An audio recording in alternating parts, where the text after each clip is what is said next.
5D2.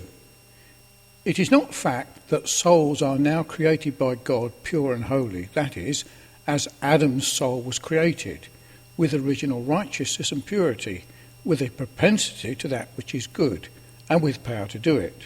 But they are created with a want of original righteousness and holiness, without a propensity to good, and without power to perform. And a reason will be given presently why it is so, and why it should be so.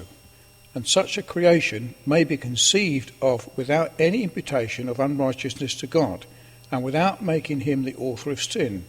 It may be conceived of without any injury to the perfections of God, as that he may create a soul in its pure essence, with all its natural powers and properties, without any qualities of moral purity or impurity, holiness or unholiness, or that he may create one with a want of righteousness, and with an impotence to good, and without any propensity to it, since by so doing he does not put any fullness into the soul, nor any inclination to sin, and that the souls of men may now be created. It is but just and equitable, as would appear by the following considerations. Adam's original righteousness was not personal, but the righteousness of his nature. He had it not as a right single person, but as a public head, as the root, origin, and parent of mankind. So had he stood in his integrity, it would have been conveyed to his posterity by natural generation. Just as he, having sinned, the corruption of nature is derived to them in the same way. What he had not for himself only, but for his posterity. And what he lost not for himself only, but for his posterity. And he sinned, not as a single private person, but as the head, root, origin, and parent of all his offsprings. They were all in him, and sinned in him, yet one man, so that it was just that they should be deprived, as he, of the glory of God, that is, of the image of God, which chiefly lay in original righteousness, in an inclination to good, and a power to perform it. And being stripped of this, or being devoid of it, an inclination to sin follows upon it, as soon as it offers, and in the room of it unrighteousness and unholiness take place. For, as Austin says, the loss of good takes the name of evil. And this being the case, how easy may it be accounted for that a soul without any fence or guard, wanting original righteousness, be gradually mastered and overcome by corrupt and sensual appetites of the body. And to all this agrees what the learned author well observes, God to be considered by us not as a creator only, but also as a judge. He is the creator of the soul, as to the substance in respect to which it is pure when created. However, God is a judge when he creates a soul as to this circumstance, namely, that not a soul simply to be created by him, but a soul of one of the sons of Adam.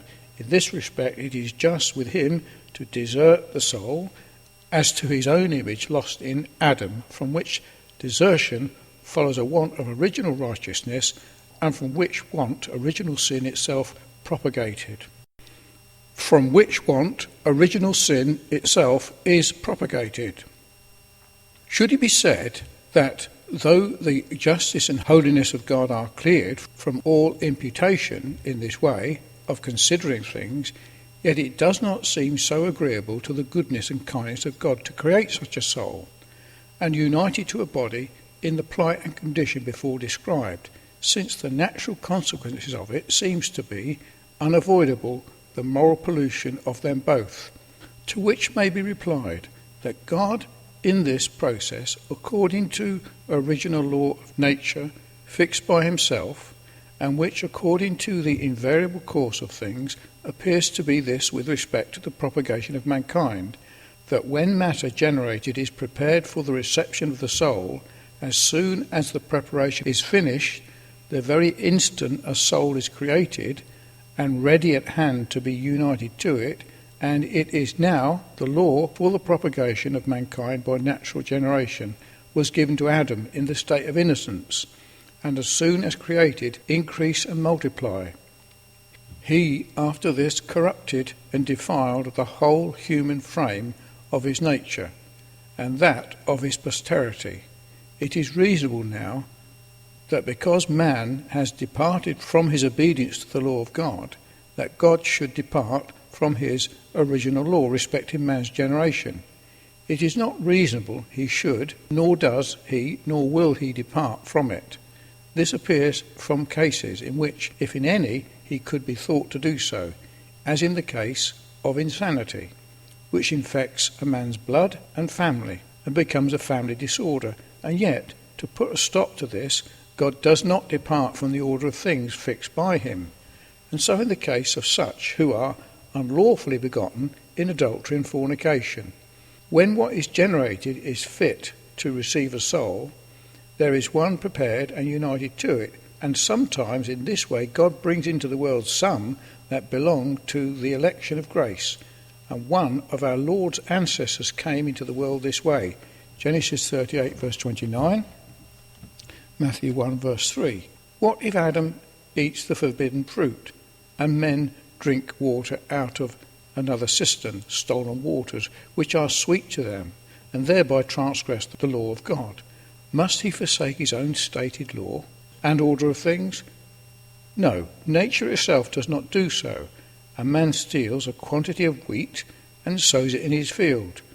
Nature proceeds according to its own laws, fixed by the God of nature, and earth receives seed, though stolen, into its bosom, cherishes it, and throws it out again, and a plentiful crop is produced. And shall nature act its part, and not the God of nature? He will, and the rather he will go on in his constant course, that the sin of man might manifest, and that sin be his punishment. And in this light indeed we are to consider the corruption of nature, a moral death, which is no more than a deprivation of the image of God, a loss of original righteousness, and an incapacity to attain to it, was threatened to Adam and inflicted on him as a punishment. And since all his posterity sinned in him, why should not the same pass upon them? And indeed it is by the just ordination of God that things are as they are. In consequence of Adam's sin, who cannot do an unjust thing, there is no unrighteousness in him. He is righteous in all his ways and holy in all his works. And so in this, and here we should rest the matter, in this we should acquiesce and humble ourselves under the mighty hand of God.